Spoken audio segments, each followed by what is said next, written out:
Hi friends, welcome back to Raman tutorials. ನೀವು ನೋಡ್ತಾ ಇದ್ದೀರಾ Raman tutorial for G K channel. ನೋಡಿ ಸ್ನೇಹಿತರೆ, ಈ ದಿನ ನಾವು ಪಿ ಯು ಶಿಕ್ಷಕರ ನೇಮಕಾತಿಗೆ ಸಂಬಂಧಪಟ್ಟ ಹಾಗೆ ಪಿ ಯು ಉಪನ್ಯಾಸಕರ ನೇಮಕಾತಿಗೆ ಸಂಬಂಧಪಟ್ಟ ಹಾಗೆ ಸಿಲೆಬಸ್ ಏನಿರಲಿದೆ ಅನ್ನೋದನ್ನ ನಾನು ನಿಮಗೆ ಹೇಳ್ತಾ ಹೋಗ್ತೀನಿ. ಸಮಾಜಶಾಸ್ತ್ರದ ಪಠ್ಯಕ್ರಮ ಏನಿದೆ, ಈ ಪಠ್ಯಕ್ರಮದ ಬಗ್ಗೆ ನಿಮಗೆ ಸಂಪೂರ್ಣ ಮಾಹಿತಿಯನ್ನು ನೀಡ್ತಾ ಹೋಗ್ತೀನಿ. ಇಲ್ಲಿ ಪೇಪರ್ 1 150 ಅಂಕಗಳಿಗೆ, ಹಾಗೆ ಪೇಪರ್ 2 150 ಅಂಕಗಳಿಗೆ ಬರುತ್ತೆ. ಈ ಪಠ್ಯಕ್ರಮದಲ್ಲಿ ಏನೆಲ್ಲ ಮಾಹಿತಿ ಇದೆ ಅನ್ನೋದನ್ನ ಚರ್ಚೆ ಮಾಡ್ತಾ ಹೋಗೋಣ. ಹಾಗೆಯೇ ಯಾವೆಲ್ಲ ಪ್ರಮುಖ ಪುಸ್ತಕಗಳನ್ನು ಓದ್ಕೋಬಹುದು ಅನ್ನೋದನ್ನು ಕೂಡ ನೋಡ್ತಾ ಹೋಗೋಣ. ನೋಡಿ, ನನ್ನ ಫೇವರೆಟ್ ಪುಸ್ತಕ ಚಾಣಶಂಕರ್ ಅವರ ಪುಸ್ತಕ ಏನಿತ್ತು, ಪ್ರಥಮ ಮತ್ತು ದ್ವಿತೀಯ PUC ಪುಸ್ತಕ ಯಾವಾಗಲೂ ಫೇವರೆಟ್ ಆಗಿ ಉಳಿಯುತ್ತೆ. ಇದಲ್ಲದ ಹಾಗೆ ಬೇರೆ ಬೇರೆ ಆಥರ್ಗಳ ಪುಸ್ತಕ ಕೂಡ ಇದೆ, ಅದ್ರ ಬಗ್ಗೆ ನಿಮಗೆ ಮಾಹಿತಿ ಕೊಡ್ತಾ ಹೋಗ್ತೀನಿ. ನೋಡಿ, ಮೊಟ್ಟ ಮೊದಲ ಅಧ್ಯಾಯ ನೀವು ಗಮನಿಸಬೇಕಾಗಿರುವಂತ ಅಧ್ಯಾಯ ಪರಿಚಯ. ಯಾವುದರ ಪರಿಚಯ? ಸಮಾಜಶಾಸ್ತ್ರ ಹೇಗೆ ಉಗಮವಾಯಿತು, ಹೇಗೆ ಅದು ಅಭಿವೃದ್ಧಿ ಹೊಂದಿತು, ಅದರ ವ್ಯಾಪ್ತಿ ಏನು, ವಿಷಯ ವಸ್ತು ಏನೆಲ್ಲ ಕವರ್ ಮಾಡಬೇಕಾಗತ್ತೆ ಅನ್ನುವಂತಹ ವಿಚಾರವನ್ನು ತಿಳಿತಾ ಇತರ ಸಾಮಾಜಿಕ ವಿಜ್ಞಾನಗಳಾದಂಥ ಇತಿಹಾಸ, ಅರ್ಥಶಾಸ್ತ್ರ ಇವುಗಳ ಜೊತೆಗೆ ನಡುವಿನ ಸಂಬಂಧದ ಬಗ್ಗೆ ನೀವು ತಿಳ್ಕೊಳ್ತಾ ಹೋಗ್ಬೇಕಾಗತ್ತೆ. ಹಾಗೇನೆ ಮೂಲ ಪರಿಕಲ್ಪನೆಗಳು ಅಂದ್ರೆ basic concepts related to sociology. ಅದರಲ್ಲಿ ಸಮಾಜ, ಸೊಸೈಟಿ ಅಂದ್ರೆ ಏನು, ಸಮುದಾಯ, ಕಮ್ಯುನಿಟಿ, ಸಂಘ, ಆರ್ಗನೈಸೇಷನ್ಸ್, ಅವುಗಳ ಪಾತ್ರ ಮತ್ತೆ ಅವುಗಳ ಸ್ಥಿತಿ, ಹಾಗೆ ಸಾಮಾಜಿಕ ನಿಯಮಗಳು ಅಂತ ಏನಿದೆ ಅದರ ಬಗ್ಗೆ ಮಾಹಿತಿ ತಿಳ್ಕೊಬೇಕಾಗತ್ತೆ. ಇಲ್ಲಿ ಸಮಾಜದ ಘಟಕಗಳು, ಅದ್ರ ಬಗ್ಗೆ ನೀವು ತಿಳಿತಾ ಹೋಗ್ಬೇಕಾಗತ್ತೆ. ಹಾಗೆ ಹಿಂದೆ ನಮ್ಮ ಇತಿಹಾಸದ ಆರಂಭದಿಂದಲೂ ಕೂಡ ಸಮಾಜ ಹೇಗೆ ಬೆಳೆದು ಬಂತು, ಸಮಾಜದ ಪರಿಕಲ್ಪನೆ ಹೇಗೆ ಮೂಡ್ತು, ಸಮಾಜ ಯಾವಾಗಿಂದ ಆರಂಭವಾಯಿತು ಅನ್ನೋದರ ಹಿನ್ನೆಲೆಯನ್ನು ತಿಳಿತಾ ಬರ್ಬೇಕಾಗತ್ತೆ. ಸಾಮಾಜಿಕ ಮೌಲ್ಯಗಳು ಅಂದ್ರೇನು, ಸಮಾಜ ತನ್ನ ತನ್ನ ಒಡಲಲ್ಲಿ ಇರುವಂತಹ ವ್ಯಕ್ತಿಗಳನ್ನ, ಸಂಸ್ಥೆಗಳನ್ನ ಹೇಗೆ ನಿಯಂತ್ರಣ ಮಾಡುತ್ತೆ, ಈ ಸಾಮಾಜಿಕ ನಿಯಂತ್ರಣ ಹೇಗೆ ಸಾಧನೆ ಮಾಡಲಾಗುತ್ತೆ, ಪ್ರಾಚೀನ ಭಾರತದಲ್ಲಿ ಹೇಗೆ ಸಾಧನೆ ಮಾಡ್ತಾ ಇದ್ರು ಅನ್ನೋದನ್ನ, ಈ ಧಾರ್ಮಿಕ ಹಿನ್ನೆಲೆಯಲ್ಲಿ ಸಮಾಜ ಹೇಗೆ ನಿಯಂತ್ರಣ ಒಳಗಾಗುತ್ತೆ, ಸಾಮಾಜಿಕ ಕ್ರಮ, ಸಾಮಾಜಿಕ ವ್ಯವಸ್ಥೆ ಹೇಗೆ ಬೆಳೆದು ಬಂತು, ವರ್ಣಾಶ್ರಮ ಪದ್ಧತಿ ಹೇಗೆ ಬೆಳೆದು ಬಂತು, ಜಾತಿ ವ್ಯವಸ್ಥೆ ಹೇಗೆ ಬೆಳೆದು ಬಂತು ಅನ್ನೋದು ತಿಳ್ಕೊಬೇಕಾಗತ್ತೆ. ಸಾಮಾಜಿಕ ಸಂಸ್ಥೆಗಳು, ಅವುಗಳ ಪಾತ್ರ, ಹಾಗೆ ಅವುಗಳನ್ನ ಉಲ್ಲೇಖ ಗುಂಪುಗಳ ಬಗ್ಗೆನೂ ಕೂಡ ನೀವು ಮಾಹಿತಿನ ಪಡಿಬೇಕಾಗುತ್ತೆ. ಸಾಮಾಜಿಕ ಸಂಸ್ಥೆಗಳಾದಂತಹ ಕುಟುಂಬ, ಮದುವೆಯಲ್ಲಿ ಬರುವಂತಹ ಪದ್ಧತಿಗಳು, ಕುಟುಂಬ ಪದ್ಧತಿಗಳು ಹೇಗೆ, ಮಾತೃಪ್ರಧಾನ ಕುಟುಂಬಗಳು, ಪಿತೃಪ್ರಧಾನ ಕುಟುಂಬಗಳು, ಹಾಗೆ ಮದುವೆಗೆ ಸಂಬಂಧಪಟ್ಟಂತಹ ವಿವಿಧ ಆಯಾಮಗಳು, ಅಂದ್ರೆ ಬೇರೆ ಬೇರೆ ಮದುವೆಗಳು ಆಗ್ತಾ ಹೋಗುತ್ತೆ. ಮದುವೆಗಳಲ್ಲಿ ಕೂಡ ಪ್ರಾಚೀನ ಕಾಲದಲ್ಲಿ ಇದ್ದಂತಹ ಮದುವೆಗಳು, ಅವುಗಳ ಪದ್ಧತಿಗಳು, ರಕ್ತ ಸಂಬಂಧ ಹೇಗೆ, ಯಾರನ್ನ ರಕ್ತ ಸಂಬಂಧಿಗಳು ಅನ್ಬೋದು, ರಕ್ತ ಸಂಬಂಧ ಹೊಂದಿರ್ಬೇಕಾದ್ರೆ ಅರ್ಹತೆ ಏನು, ಧಾರ್ಮಿಕ ಹಿನ್ನೆಲೆ, ಧರ್ಮ ಅಂದ್ರೆ ಏನು, ಆರ್ಥಿಕತೆ, ಶಿಕ್ಷಣ ಮತ್ತು ರಾಜಕೀಯದ ಬಗ್ಗೆ ನೀವು ತಿಳಿತಾ ಹೋಗ್ಬೇಕಾಗತ್ತೆ. ಸಾಮಾಜಿಕ ಪ್ರಕ್ರಿಯೆಗಳು ಬಗ್ಗೆ ತಿಳಿತಾ ಹೋಗ್ಬೇಕಾಗತ್ತೆ. ಸಹಕಾರ, ಸ್ಪರ್ಧೆ, ಘರ್ಷಣೆ, ವಸತಿ, ಸಂಯೋಜನೆ ಮತ್ತೆ ಸಂಸ್ಕಾರ ಮತ್ತು ಸಾಮಾಜೀಕರಣ. ಈ ಸೋಷಿಯಲೈಸೇಷನ್ ಏನಿದೆ, ಸೋಷಿಯಲೈಸೇಷನ್ ಅಂದ್ರೇನು, ಸಂಸ್ಕಾರ ಅಂದ್ರೇನು, ಇವುಗಳ ಬಗ್ಗೆ ತಿಳಿತಾ ಹೋಗಿ. ಹಾಗೆಯೇ ಕಾಮೆಂಟ್ ಸೆಕ್ಷನ್ ಅಲ್ಲಿ ನಿಮ್ಮ ಫೇವ್ರೆಟ್ ಯಾವ ಪುಸ್ತಕ ಓದ್ತಾ ಇದ್ದೀರಾ, ಯಾವ ಪುಸ್ತಕವನ್ನ ನೀವು ಸಮಾಜಶಾಸ್ತ್ರವನ್ನ ಓದೋದಕ್ಕೆ ಬಳಸ್ತಾ ಇದ್ದೀರಾ, ಹಾಗೇನೆ ಆ ಪುಸ್ತಕದ ನಿಮ್ಮ ಬಗ್ಗೆ ಯಾವ ರೀತಿ ಪ್ರಭಾವ ಬೀರಿದೆ ಅನ್ನೋದನ್ನ ಕಾಮೆಂಟ್ ಸೆಕ್ಷನ್ಸ್ ಅಲ್ಲಿ ತಿಳಿಸ್ತಾ ಹೋಗಿ. ಹಾಗೆ ನಿಮ್ಮಲ್ಲಿ ಯಾವ್ದಾದ್ರು ಈ ಹಿಂದೆ ಏನು ಎಕ್ಸಾಮ್ ಆದಾಗ ಅದರ PDF ಇದ್ರೆ ನಮ್ಮ ನಂಬರ್ ಆದಂತ 8217670405 ಇಲ್ಲಿದೆ ನೋಡಿ ನಂಬರ್ಸ್. ಇವುಗಳಿಗೆ ವಾಟ್ಸಪ್ ಮೆಸೇಜ್ ಮಾಡಿ ಅವುಗಳ ವಿವರಣಾತ್ಮಕ ಉತ್ತರದೊಂದಿಗೆ ಚರ್ಚಿಸುವಂತ ಕೆಲಸವನ್ನ ನಾನು ಮಾಡ್ತಾ ಹೋಗ್ತೀನಿ. ಹಾಗೆ ನಿಮ್ಮ ಫೇವ್ರೆಟ್ ಪುಸ್ತಕ ಯಾವುದಿದೆ, ಯಾವುದನ್ನು ಅಭ್ಯಾಸ ಮಾಡ್ತಾ ಇದ್ದೀರಿ ಅಂತ ಕಮೆಂಟಲ್ಲಿ ತಿಳಿಸಿ. ಇದು ಬಹಳಷ್ಟು ಜನಕ್ಕೆ ದಾರಿದೀಪ ಆಗುತ್ತೆ. ಜೊತೆಗೆ ಸಾಮಾಜಿಕ ಪ್ರಕ್ರಿಯೆ, ಸಮಾಜ ತನ್ನ ಜನರನ್ನ, ತನ್ನ ಸಮುದಾಯಗಳನ್ನ, ಸಂಸ್ಥೆಗಳನ್ನ ಹೇಗೆ ಮುನ್ನಡೆಸ್ಕೊಂಡು ಹೋಗುತ್ತೆ, ಅವು ಸಾಮಾಜಿಕ ಸಂಸ್ಥೆಗಳ ನಡುವೆ ಸಹಕಾರ ಹೇಗಿರುತ್ತೆ, ಸ್ಪರ್ಧೆ ಹೇಗಿರುತ್ತೆ, ಘರ್ಷಣೆಗೆ ಕಾರಣವಾಗುವಂಥ ಅಂಶಗಳೇನು, ವಸತಿ ಮತ್ತು ಸಂಯೋಜನೆ ಹೇಗೆ ನಡೆಯುತ್ತೆ, ಸಾಮಾಜೀಕರಣ ಪ್ರಕ್ರಿಯೆ, ಜಾತೀಕರಣ ಪ್ರಕ್ರಿಯೆಗಳು ಹೇಗೆ ನಡೆಯುತ್ತೆ ಅಂತ ನೋಡ್ಕೋಬೇಕಾಗತ್ತೆ. ಸಾಮಾಜಿಕ ಶ್ರೇಣೀಕರಣ ನಡೆಯುವ ರೀತಿ, ಸಮಾಜ ನಿಂತ ನೀರಲ್ಲ, ಅದು ಚಲನಶೀಲ ವಸ್ತು ಅನ್ನೋದು ಗೊತ್ತಾಗುತ್ತೆ. ಅಲ್ಲಾದಂಥ ಬದಲಾವಣೆಗಳ ಬಗ್ಗೆ ತಿಳ್ಕೊಬೇಕಾಗತ್ತೆ. ಈ ಈ ಸಾಮಾಜೀಕರಣ ಮತ್ತು ಚಲನಶೀಲತೆ ಬದಲಾವಣೆಗಳ ಬಗ್ಗೆ ಈ ಅಧ್ಯಾಯದಲ್ಲಿ ತಿಳ್ಕೊಬೇಕಾಗತ್ತೆ. ಇಲ್ಲಿ ಜಾತಿ, ವರ್ಗ ಮತ್ತು ಎಸ್ಟೇಟ್ ವ್ಯವಸ್ಥೆ, ಎಸ್ಟೇಟ್ ವ್ಯವಸ್ಥೆನ ಯುರೋಪಿಯನ್ ವ್ಯವಸ್ಥೆಯಲ್ಲಿ ನೋಡ್ಬೋದು. ವರ್ಗ ಮತ್ತು ಎಸ್ಟೇಟ್ ವ್ಯವಸ್ಥೆ ಕಂಡುಬರುತ್ತೆ. ನಮ್ಮಲ್ಲಿ ಜಾತಿ ವ್ಯವಸ್ಥೆ ಮುಖ್ಯವಾಗಿ ಭಾರತ ಸಮಾಜದಲ್ಲಿ ಕಂಡುಬರುತ್ತೆ. ಹಾಗೆ ಇವು ರಚನಾತ್ಮಕವಾಗಿ, ಕ್ರಿಯಾತ್ಮಕವಾಗಿ, ಸಂಘರ್ಷಾತ್ಮಕವಾಗಿ ಹೇಗೆ ಹೋರಾಟ ನಡೀತು. ಉದಾಹರಣೆಗೆ ಈ ಎಸ್ಟೇಟ್ ವ್ಯವಸ್ಥೆ ಮತ್ತು ವರ್ಗ ವ್ಯವಸ್ಥೆ ಯುರೋಪಿನ ಇತಿಹಾಸದಲ್ಲಿ ಅದರ ಸಮಾಜಶಾಸ್ತ್ರ ಹಿನ್ನೆಲೆಯಲ್ಲಿ ಏನೆಲ್ಲ ಬದಲಾವಣೆ ಕಾರಣ ಆಯಿತು ಅನ್ನೋದನ್ನು ತಿಳ್ಕೊಬೇಕಾಗತ್ತೆ.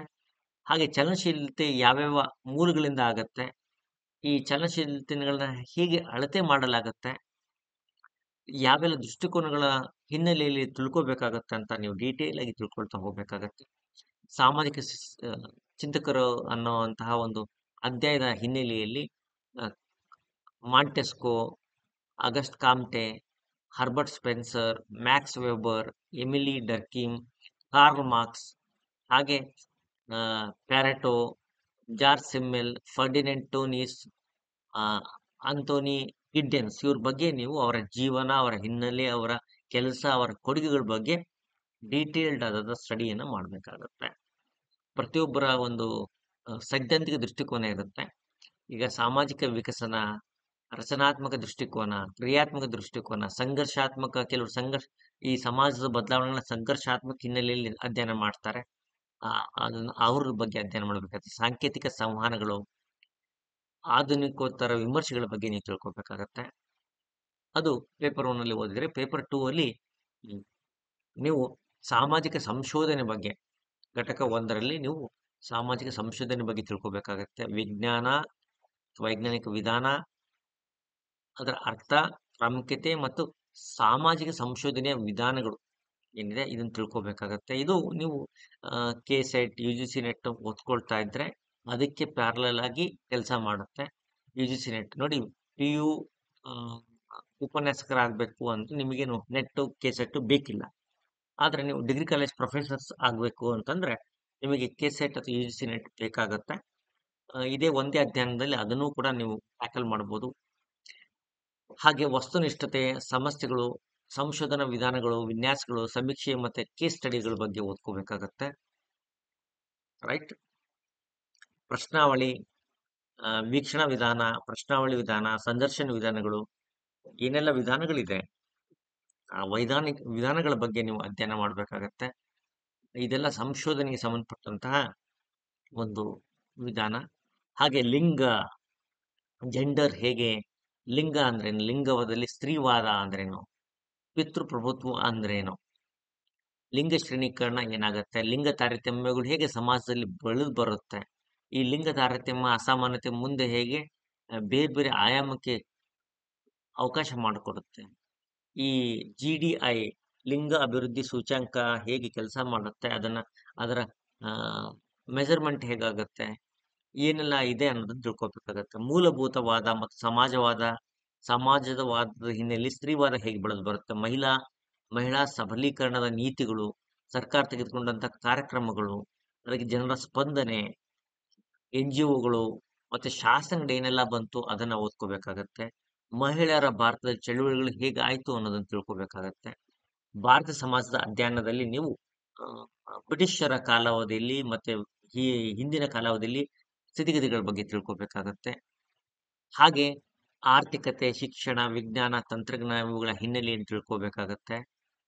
ಹಾಗೆ GS ಗುರ್ರೆ, ಹಾಗೆ ಲೂಯಿಸ್ ಡುಮೋಂಟ ಇವರ ಥಿಯರಿಗಳು, ಹಾಗೆ ಮಾರ್ಕ್ಸಿಸಂ, ಅದರಲ್ಲೂ ಕೂಡ DP. Mukherjee, AR. Desai, RK. Mukherjee ಏನಿದೆ ಇವರು ಬರೆದಿರುವಂಥ ಪುಸ್ತಕಗಳು ಮಾರ್ಕ್ಸಿಸಂ ಬಗ್ಗೆ ಅದನ್ನು ಅಧ್ಯಯನ ಮಾಡಬೇಕಾಗತ್ತೆ.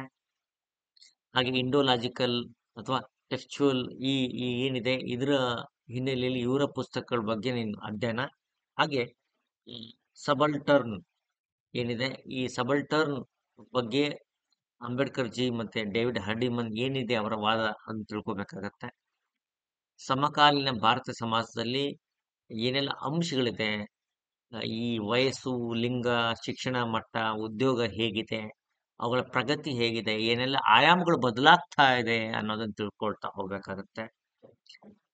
ಹಾಗೇನೆ ಪುಸ್ತಕ ಏನಿದೆ, ಪುಸ್ತಕ ನೋಟ, ಕ್ಷೇತ್ರ ನೋಟದ ಬಗ್ಗೆ ಎಂ.ಎನ್. ಶ್ರೀನಿವಾಸ್ ಏನಿದೆ ಅವರ ಅಭಿಪ್ರಾಯಗಳು, ಅವರದೇ ಸಿದ್ಧಾಂತಗಳು, ಸಂಸ್ಕೃತೀಕರಣ, ಪಾಶ್ಚಾತ್ಯೀಕರಣ, ಹಾಗೇನೆ ಪ್ರಬಲ ಜಾತಿಗಳು ಹೇಗೆ ಹೊರಹೊಮ್ಮುತ್ತದೆ, ಪ್ರಬಲ ಜಾತಿಗಳು ಹೇಗೆ ರಾಜಕೀಯವಾಗಿ ಸಂಘಟಿತವಾಗ್ತಾ ಇದೆ, ಅವು ಸಂಸ್ಥೆಗಳ ಮೂಲಕ ಹೇಗೆ ಬಿಗಿ ಹಿಡಿತವನ್ನ ತನ್ನ ಬದಲಾದ ಸಂದರ್ಭದಲ್ಲಿ ಹೊಂದಿವೆ ಅನ್ನೋದನ್ನ ನೋಡ್ಕೋಬೇಕಾಗತ್ತೆ. ಉದಯೋನ್ಮುಖ ಪ್ರವೃತ್ತಿಗಳ ಬಗ್ಗೆ ತಿಳ್ಕೊಬೇಕಾಗತ್ತೆ. ಜಾತಿ ವ್ಯವಸ್ಥೆ ಹೇಗೆ ಬದಲಾಗ್ತಾ ಇದೆ, ಭಾರತೀಯ ಗ್ರಾಮಗಳ ಪಾಡೇನು, ಗ್ರಾಮಗಳಲ್ಲಿ ಇದ್ದಂತಹ ಕಟ್ಟಳೆಗಳೇನು, ಈಗ ಹೇಗೆ ಗ್ರಾಮಗಳು ಬದಲಾಗ್ತಾ ಇದೆ, ಸ್ವಾವಲಂಬಿ ಜೀವನದಿಂದ ಹೇಗೆ ಬದಲಾಗ್ತಾ ಇದೆ, ಕೃಷಿ ಪದ್ಧತಿಗಳು, ಭೂ ಸುಧಾರಣೆಗಳು ಹೇಗೆ ಸಮಾಜದ ಮೇಲೆ ಪ್ರಭಾವನ ಬೀರಿದ್ವು, ಏನೆಲ್ಲ ಶಾಸನಗಳು ಬಂದವು, ಮದುವೆ, ಕುಟುಂಬ, ರಕ್ತ ಸಂಬಂಧಗಳಲ್ಲಿ ಏನು ಬದಲಾವಣೆ ಆಗ್ತಾ ಇದೆ, ಸಮಾಜ ಹೇಗೆ ಬದಲಾಗ್ತಾ ಇದೆ ಅನ್ನೋದನ್ನ ನೋಡ್ಕೋಬೇಕಾಗುತ್ತೆ. ಸಾಮಾಜಿಕ ಚಳವಳಿಗಳನ್ನ ನೀವು ಅಧ್ಯಾಯ 6ರಲ್ಲಿ ನೋಡ್ಕೋಬೇಕಾಗತ್ತೆ. ಅದರಲ್ಲಿ ಸಾಮಾಜಿಕ ಚಳವಳಿಯಲ್ಲಿ ಏನೆಲ್ಲ ಭಕ್ತಿ ಚಳವಳಿ, ವೀರಶೈವ ಚಳವಳಿ, ಹಾಗೇನೆ SNDP ಚಳವಳಿಗಳು, ಜ್ಯೋತಿ ಬಾಪುಲೆ ಸತ್ಯಶೋಧಕ ಸಮಾಜದ ಚಳವಳಿ ಏನೆಲ್ಲ ಪ್ರಗತಿ ಕಾಣ್ತು, ರೈತರ ಚಳವಳಿಗಳು ಹೇಗೆ ಪ್ರಭಾವಿಸಿದವು, ಬ್ರಾಹ್ಮಣೇತರ ಚಳವಳಿ ಹೇಗೆ ತಮಿಳುನಾಡು, ಕರ್ನಾಟಕದಲ್ಲಿ ನಡೆದವು, ಹಿಂದುಳಿದ ವರ್ಗಗಳ ಮತ್ತು ದಲಿತ ಚಳವಳಿಗಳು ಹೇಗೆ ಬಂದವು, ಅದರ ಶಾಸನಗಳು ಹೇಗೆ ಅವುಗಳ ಮೇಲೆ ಪ್ರಭಾವ ಬೀರಿದ್ವು ಅನ್ನೋದನ್ನ ನೋಡ್ಕೋಬೇಕಾಗುತ್ತೆ. ಹಾಗೆ ಭಾರತದಲ್ಲಿ ಸಾಮಾಜಿಕ ವ್ಯವಸ್ಥೆ ಅಂತ ಅದರ ಅಡಿಯಲ್ಲಿ ಭ್ರಷ್ಟಾಚಾರ ಮತ್ತೆ ಅಪರಾಧಗಳು ಹೇಗೆ ಸಂಘಟಿತವಾಗಿ ಕೆಲಸ ನಿರ್ವಹಿಸ್ತಾ ಇದೆ, ಅದು ಹೇಗೆ ಸಮಾಜವನ್ನ ತನ್ನ ತೆಕ್ಕೆಯಲ್ಲಿ ತೆಗೆದುಕೊಂಡಿದೆ, ಸಮಾಜ ಹೇಗೆ ಅದಕ್ಕೆ ಪ್ರತಿಸ್ಪಂದಿಸಿದೆ ಅನ್ನೋದು ನೋಡ್ಕೋಬೇಕಾಗತ್ತೆ. ಬಾಲ ಅಪರಾಧ, ಮಹಿಳೆಯರ ಮೇಲಿನ ದೌರ್ಜನ್ಯಗಳು, ಬಾಲ ಕಾರ್ಮಿಕರ ಪರಿಸ್ಥಿತಿ, ಅದನ್ನು ಸುಧಾರಿಸುವ ಸರ್ಕಾರದ ಯತ್ನಗಳು, ಹಾಗೆ ರೈತರ ಆತ್ಮಹತ್ಯೆಯ ಹಿಂದಿನ ಜಾಡು, ಅಸ್ಪೃಶ್ಯತೆ ಆಚರಣೆ ಹೇಗಾಗತ್ತೆ, ಸಾಮಾಜಿಕ ಸಾಂವಿಧಾನಿಕ ಹೇಗೆ ಹೋರಾಟಗಳು ನಡೆದಿದೆ, ಅದನ್ನ ಸರ್ಕಾರ ಹೇಗೆ ಅವರನ್ನ ಕೈ ಬಲಪಡಿಸಲು ಕಾನೂನುಗಳು ತಂದಿದೆ ಅಂತ ನೋಡ್ಕೋಬೇಕಾಗತ್ತೆ. ಹಾಗೆ ಭಾರತದಲ್ಲಿ ಬುಡಕಟ್ಟು ಸಮುದಾಯಗಳ ಜನಜೀವನ, ಅವರ ಗುಣಲಕ್ಷಣ, ಯಾವೆಲ್ಲ ಬುಡಕಟ್ಟು ಸಮುದಾಯಗಳು ಎಲ್ಲೆಲ್ಲಿ ಹಂಚಿಕೆಯಾಗಿದೆ, ಅವರ ಸಮಸ್ಯೆಗಳೇನು ಅಂತ ಅದನ್ನ ನೀವು ತಿಳ್ಕೋಬೇಕಾಗತ್ತೆ. ಕಲ್ಯಾಣ ಕಾರ್ಯಕ್ರಮಗಳು, ಹಾಗೆ ಗ್ರಾಮಗಳ ಬಗ್ಗೆ ಅಧ್ಯಯನ ಮಾಡಿಕೊಂಡು ಗ್ರಾಮಗಳ ಮಾದರಿಗಳು, ಗ್ರಾಮಗಳ ಶ್ರೇಣೀಕರಣ, ನಗರೀಕರಣ, ಕೈಗಾರೀಕರಣ, ಹೀಗೆ ಹಲವಾರು ಆಯಾಮಗಳನ್ನ ನೋಡ್ಕೋಬೇಕಾಗತ್ತೆ. ಇದಕ್ಕೆ ಸಂಬಂಧಪಟ್ಟಂತ ತರಗತಿಗಳನ್ನ ನಾನು ನಿಮಗೆ ರಾಮನ್ ಟ್ಯುಟೋರಿಯಲ್ ಮೇಲೆ ನೀಡ್ತಾ ಹೋಗ್ತೀನಿ ಸ್ನೇಹಿತರೆ, ಡೋಂಟ್ ವರಿ. ಗ್ರಾಮೀಣ ಭಾರತ ಮೇಲೆ ಜಾಗತೀಕರಣ, ಅರ್ಬನೈಸೇಷನ್, ಕಾನ್ ಅರ್ಬನ್, ಇವುಗಳು ಏನಿದೆ, ನಗರೀಕರಣ, ಉದಯೋನ್ಮುಖ ಪ್ರವೃತ್ತಿಗಳ ಬಗ್ಗೆ, ವಸತಿ, ಮಾಲಿನ್ಯ, ಕೊಳೆಗೇರಿ ಸಮಸ್ಯೆಗಳು ಹೇಗಿದೆ, ಕೊಳೆಗೇರಿ ಜನರ ಜೀವನಗಳು ಹೇಗಿದೆ, ವಸತಿ ಮತ್ತು ಮಾಲಿನ್ಯ ಹೇಗೆ ಅವ್ರನ್ನ ಪ್ರಭಾವಿಸ್ತಾ ಇದೆ, ನಗರೀಕರಣ ಹೇಗೆ ನಡೆದು ಬರ್ತಾ ಇದೆ, ಭಾರತದಲ್ಲಿ ನಗರ ವ್ಯವಸ್ಥೆ ಹೇಗಿದೆ, ನಿರ್ವಹಣೆ ಹೇಗಿದೆ ಅನ್ನೋದನ್ನ ನೋಡ್ಕೋಬೇಕಾಗತ್ತೆ. ಗ್ಲೋಬಲೈಸೇಷನ್ ಅಡಿಯಲ್ಲಿ ಗ್ಲೋಬಲೈಸೇಷನ್ ಏನೆಲ್ಲ ಆಗ್ತಾ ಇದೆ, ಅದಕ್ಕೆ ಸಂಬಂಧಪಟ್ಟಂತ ಸಂಸ್ಥೆಗಳೇನು, ಹಾಗೆಯೇ ಈ ಜಾಗತೀಕರಣ ಏನ್ ನಡೀತಾ ಇದೆ, ಅದರ ನೀತಿ ಹಾಗೆ ಅದರ ಪರಿಣಾಮಗಳ ಬಗ್ಗೆ ನೀವು ಅಧ್ಯಯನ ಮಾಡಬೇಕಾಗುತ್ತೆ ಜಾಗತೀಕರಣದಲ್ಲಿ. ಹಾಗೇನೆ ಕೈಗಾರೀಕರಣ, ಆಧುನೀಕರಣ ಮತ್ತು ಅಭಿವೃದ್ಧಿಗಳು ಹೇಗೆ ಬದಲಾದ ಸಮಾಜವನ್ನ ಸೃಷ್ಟಿ ಮಾಡ್ತಾ ಇದೆ ಅನ್ನೋದನ್ನ ಅಭ್ಯಾಸ ಮಾಡ್ತಾ ಹೋಗ್ಬೇಕಾಗುತ್ತೆ. ಹಾಗೇನೆ ಈ ವಿಡಿಯೋದಲ್ಲಿ ನೀವು ಯಾವೆಲ್ಲ ಅಂಶಗಳನ್ನ ಅಧ್ಯಯನ ಮಾಡ್ತೀರಿ ಅಂದ್ರೆ, ಈಗಾಗಲೇ ಹೇಗೆ ನಿಮ್ಮ ತಯಾರಿಯನ್ನ ಮಾಡ್ತಾ ಇದ್ದೀರಿ ಅನ್ನೋದನ್ನ ಕಾಮೆಂಟ್ ಸೆಕ್ಷನ್ಸ್ ಅಲ್ಲಿ ತಿಳಿಸಿ. ನಿಮ್ಮ ಬಗ್ಗೆ ಏನ ತಯಾರಿಯ ತಂತ್ರಗಳೇನಾದ್ರೂ ಇದ್ರೆ ಕಾಮೆಂಟ್ ಸೆಕ್ಷನ್ಸ್ ಅಲ್ಲಿ ತಿಳಿಸಿ. ಬಹಳ ಜನಕ್ಕೆ ಅನುಕೂಲ ಆಗುತ್ತೆ ಕಾಮೆಂಟ್ ಅನ್ನ ಓದೋರಿಗೆ. ಹಾಗೆ ನಿಮ್ಮ ಅಭಿಪ್ರಾಯಕ್ಕೂ ಕೂಡ ಒಂದು ವೇದಿಕೆ ಸಿಗುತ್ತೆ. ಈ ಕೈಗಾರಿಕರಣ, ಆಧುನೀಕರಣ ಹೇಗೆ ನಡೀತಾ ಇದೆ? ಸಮಾಜದ ಉದಯ ಹೇಗಾಯಿತು? ಕೈಗಾರಿಕಾ ಸಮಾಜ ಹೇಗೆ ಉದಯ ಆಯಿತು? ಬ್ರಿಟನ್ನಲ್ಲಿ ಹೇಗೆ ಕೈಗಾರಿಕರಣ ವಸತು ನೀತಿ ಇಡೀ ಸಮಾಜವನ್ನ ಅದರ ಅಡಿಯಲ್ಲಿದ್ದಂತಹ ಕೈಗಾರಿಕರಣ ಹೇಗೆ ವ್ಯವಸ್ಥಿತವಾಗಿ ಈ ಬ್ರಿಟಿಷ್ ಸರ್ಕಾರ ಬೇರೆ ಏಷ್ಯಾ ರಾಷ್ಟ್ರಗಳು, ಆಫ್ರಿಕನ್ ರಾಷ್ಟ್ರಗಳಲ್ಲಿ ಹೇಗೆ ತಂತು ಅನ್ನೋದನ್ನು ನೋಡ್ಕೋಬೇಕಾಗತ್ತೆ. ಹಾಗೆ ಉದ್ಯಮ ಸಾಂಸ್ಥಿಕ ರಚನೆ ಹೇಗಾಯಿತು? ಕೈಗಾರಿಕರಣದಿಂದ ಭಾರತ ಮೇಲಾದಂತಹ ಪರಿಣಾಮ ಏನು? ಗುಡಿ ಕೈಗಾರಿಕೆಗಳ ನಾಶಕ್ಕೆ ಕಾರಣ ಏನಾಯಿತು? ಮುಂದೆ ಶೋಷಣೆ ಹೆಚ್ಚಾದಾಗ ಟ್ರೇಡ್ ಯೂನಿಯನ್ಗಳು ಹೇಗೆ ಬೆಳೆದು ಬಂದವು? ಇವುಗಳು ಹೇಗೆ ಪ್ರಭಾವಿಸಿದವು? ಅದರ ಹಿನ್ನೆಲೆಯಲ್ಲಿ ನೀವು ಆಧುನಿಕ ಸಿದ್ಧಾಂತಗಳನ್ನು ಅಭ್ಯಾಸ ಮಾಡಬೇಕಾಗತ್ತೆ. ಜೊತೆಗೆ ಈ ಅಭಿವೃದ್ಧಿ, ಹಿಂದುಳಿಕೆ, ಪ್ರಾದೇಶಿಕ ಅಸಮಾನತೆ ಬಗ್ಗೆ ತಿಳಿತಾ ಹೋಗ್ಬೇಕಾಗತ್ತೆ. ಹಾಗೆ ಜನಸಂಖ್ಯೆ ಅಧ್ಯಯನಗಳನ್ನು ನೋಡ್ಕೋಬೇಕಾಗತ್ತೆ. ಫಲವತ್ತತೆ ಹೇಗಿದೆ? ಮರಣ ಮತ್ತು ಜನನ ಪ್ರಮಾಣ ಹೇಗಿದೆ? ವಲಸೆ ಯಾಕೆ ನಡೀತಾ ಇದೆ? ವಲಸೆಯ ಪ್ರಕಾರಗಳ ಬಗ್ಗೆ ತಿಳ್ಕೊಬೇಕು. ಸಾಂದ್ರತೆ ಹೇಗಿದೆ? ಡೆನ್ಸಿಟಿ ಅಂತ ಹೇಳ್ತೀವಿ ಅದು. ಹಾಗೆ ಲಿಂಗ ಸಂಯೋಜನೆ, ಜನಸಂಖ್ಯೆ ಸಂಯೋಜನೆ ವಯಸ್ಸು ಮತ್ತು ಲಿಂಗ ಆಧಾರದಲ್ಲಿ, ಶೈಕ್ಷಣಿಕ ಮಟ್ಟ, ಉದ್ಯೋಗದಲ್ಲಿ ಬಹಳ ಇಂಟ್ರೆಸ್ಟಿಂಗ್ ವಿಷಯ ಇದೆ, ತಿಳ್ಕೊಳ್ತಾ ಹೋಗ್ಬೇಕು. ಜನಗಣತಿ ಮತ್ತೆ ಜನಸಂಖ್ಯೆಯ ಸಿದ್ಧಾಂತಗಳೇನಿದೆ, ಆ ಕುಟುಂಬದಲ್ಲಿ ಕುಟುಂಬ ಯೋಜನೆಯ ಪ್ರಭಾವ ಹೇಗೆ ಬೀರ್ತಾ ಇದೆ ಸಮಾಜದ ಮೇಲೆ, ಇವುಗಳ ಬಗ್ಗೆ ನೀವು ಅಧ್ಯಯನ ಮಾಡಬೇಕಾಗತ್ತೆ. ನಾನು ನಿಮಗೊಂದು ಕಿವಿ ಮಾತು ಹೇಳ್ತೀನಿ, ಯಾವುದೇ ವಿಷಯವನ್ನು ಓದಿ ಆದ್ರೆ ಮನಸ್ಸು ಕೊಟ್ಟು ಓದಿ. ಹಾಗೆ ಪ್ರತಿಯೊಂದು ವಿಷಯದ ಬಗ್ಗೆ ಏನಾಗಬೇಕು, ಚಿಂತನ ಮಂಥನ ನಿಮ್ಮ ಮನಸ್ಸಲ್ಲಿ ಮೂಡಬೇಕು. ಹಾಗಾಗಿ ನೀವು ತುಂಬಾ ಅನುಕೂಲ ಆಗುತ್ತೆ. ಹಾಗೆ ಯಾರಾದರೂ ನೀವು ಇದಕ್ಕೆ ಸಂಬಂಧಪಟ್ಟ ತರಗತಿಗಳನ್ನು ನಮ್ಮ ಚಾನಲ್ ಮೇಲೆ ಬಿತ್ತರಿಸ್ಬೇಕು ಅಂತ ಇದ್ರೆ ನಮ್ಮನ್ನು ಸಂಪರ್ಕಿಸಿ. ನಾನು ಈಗಾಗಲೇ ಈ ಸಂಖ್ಯೆಗಳಿದೆ, ಅಂದ್ರೆ ನಿಮ್ಮ ತಿಳುವಳಿಕೆ, ಎಕ್ಸ್ಪರ್ಟೀಸ್ ಕೂಡ ಜನಗಳಿಗೆ ಮುಟ್ಲಿ. ಈ ಕರೆ ಮಾಡಿ ಈ ನಂಬರ್ಗಳಿಗೆ ನಾವು ನಿಮಗೆ ಸಾಧ್ಯವಾದಷ್ಟು ನಿಮ್ಮ ತರಗತಿಗಳನ್ನ ಚಾನಲ್ ಮೇಲೆ ತರುವಂತ ಕೆಲಸವನ್ನ ಮಾಡ್ತೀವಿ. ಯಾಕಂದ್ರೆ ಎಕ್ಸ್ಪರ್ಟೀಸ್ ಇರುತ್ತೆ. ಯಾಕಂತಂದ್ರೆ ನೀವು ನಿಮ್ಮ ಜ್ಞಾನ ಹಂಚಿಕೆ ಮಾಡಿದಷ್ಟು ಜ್ಞಾನ ಹೆಚ್ಚಾಗ್ತಾ ಹೋಗುತ್ತೆ, ಯಾವುದು ಕಡಿಮೆ ಆಗೋದಿಲ್ಲ. ಓಕೆ, ಇಷ್ಟೇ ಹೇಳ್ತಾ ಹಾಗೇನೆ ನೀವು ಏನೆಲ್ಲ ಪುಸ್ತಕಗಳನ್ನ ಓದ್ತಾ ಇದ್ರಿ ಅದ್ರ ಬಗ್ಗೆ ಮಾಹಿತಿಯನ್ನ ಕೊಡಿ, ಬಹಳ ಜನಕ್ಕೆ ಅನುಕೂಲ ಆಗುತ್ತೆ. ಹಾಗೆ ಲಾಸ್ಟ್ ಎಕ್ಸಾಮ್ ಅಲ್ಲಿ ನಿಮ್ಮ ಹೇಗೆ ನೀವು ತಯಾರಿನ ಮಾಡಿದ್ರಿ, ಅದರ ಪ್ರತಿಫಲ ಏನಾಯ್ತು, ಏನೆಲ್ಲ ಸಮಸ್ಯೆಗಳನ್ನ ಎದುರಿಸಿದಿರಿ ಅನ್ನೋದನ್ನು ಕೂಡ ಹೇಳಿ. ಆದಷ್ಟು ಸಾಲ್ವ್ ಮಾಡೋ ಕೆಲಸವನ್ನ ಮಾಡೋಣ. Thank you so much.